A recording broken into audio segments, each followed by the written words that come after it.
Bonjour, la journée continue. On n'a pas terminé, il y a encore du travail et j'ai réussi à avoir Isaac, de le retirer de toutes ces séances-là pour nous donner quelques secondes. Alors, bonjour Isaac, est-ce que tu voudrais te présenter? Bonjour Stéphane, bonjour très chers frères, très chères sœurs, vous qui nous écoutez en ce moment.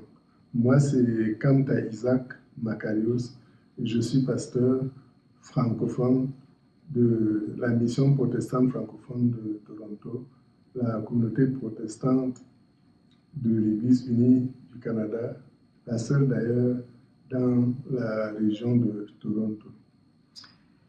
Je connais déjà la réponse, mais pour les gens qui nous écoutent, est-ce que c'est ta première expérience au Conseil général?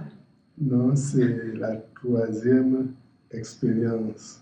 La première, j'étais observateur. La deuxième, j'étais délégué, comme maintenant. Mais ce n'était pas très communicatif, ce n'était pas très expressif parce que c'était pendant le temps de la COVID et c'était en ligne. Mais donc, pour le premier conseil où je suis délégué en présentiel, en personne, ça c'est justement le tout premier. Il y a beaucoup de choses qui se sont déroulées au cours des derniers jours. Peut-être te demander une chose, si c'est possible, peut-être pas la plus, mais une chose qui t'a, je sais pas, qui t'a marqué durant ces derniers jours, ce serait quoi? Oh, c'est l'envol que l'Église unie du Canada est en train de prendre par rapport à ce qu'elle a toujours présenté dans les dernières années. On sent un mouvement qui est en train de se passer, on sent un réveil qui est en train de se passer.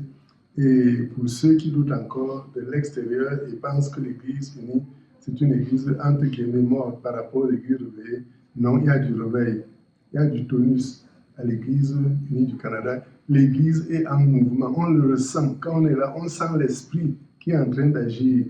Et toutes les différentes composantes de la société sont là. Tous les problèmes sont abordés, toutes les solutions sont envisagées. De toute façon, dans ce qui est en train de se passer à l'Église unie, surtout à travers ce 45e conseil, quelque chose est en train de se préparer, quelque chose doit se passer, forcément. Tu es, comme tu l'as dit, pasteur francophone d'une communauté francophone à Toronto. Peut-être qu'il y a des gens qui ne savaient pas qu'il y avait des francophones de l'Église unie à l'extérieur du Québec. Qu'est-ce que tu aurais à dire à ces personnes, à ces francophones hors Québec? Quel message voudrais-tu leur partager? Oui, c'est à dessein que j'ai bien précisé pasteur francophone à Toronto. Parce qu'il y a beaucoup de personnes qui arrivent au Canada et qui sont même au Canada depuis, mais qui ne sont pas au Québec.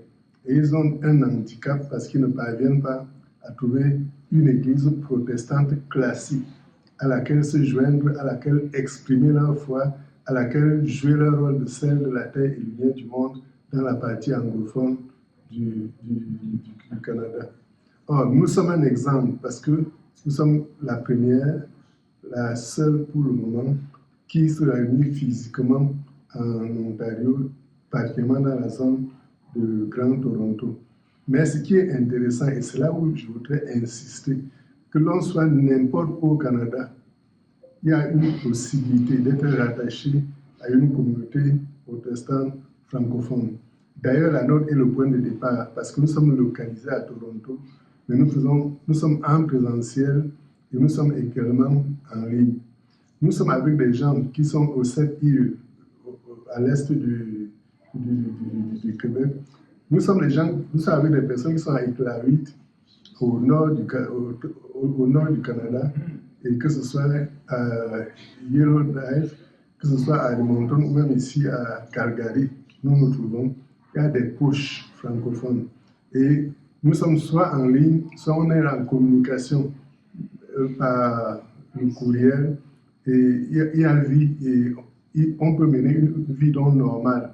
Donc c'est pour comprendre qu'aucun francophone protestant ne doit plus rester recroquillé sur lui-même en disant qu'il est le seul dans la zone francophone. Non, il peut. Et à partir de lui, on peut parvenir à créer, comme on est en train de le faire, un rassemblement où ils peuvent normalement se retrouver dans les temples de l'Église unie du Canada, avec des frères et sœurs qui sont là, et ça va les enrichir et permettre une intégration, parce que même si on est francophone, ça ne veut pas dire qu'on doit s'isoler dans son côté, éviter les francophones. Non, nous allons aller vers eux, parce qu'ils vont nous enrichir, nous allons les enrichir aussi. Encore que, nous insistons sur un fait. Être arrivé au Canada, c'est comme dans les actes des apôtres. Les disciples se déplaçaient, ou les chrétiens se déplaçaient pour leur propre activité.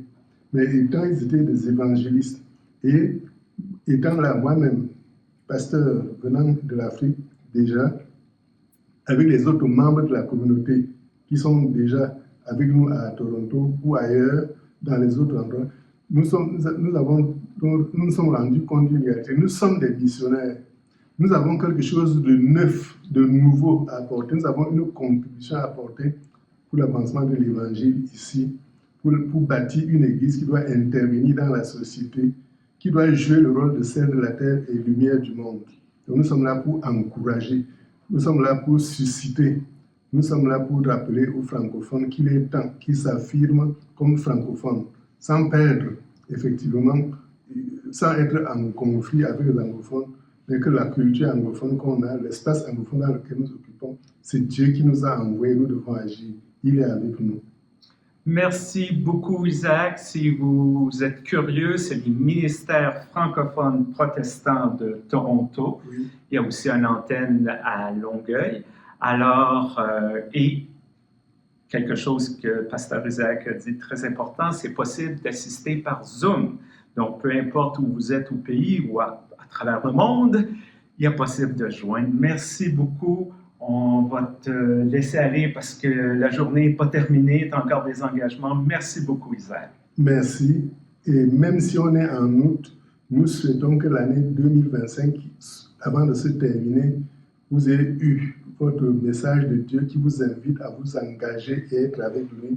Parce que l'Église unie est engagée dans la formation des disciples.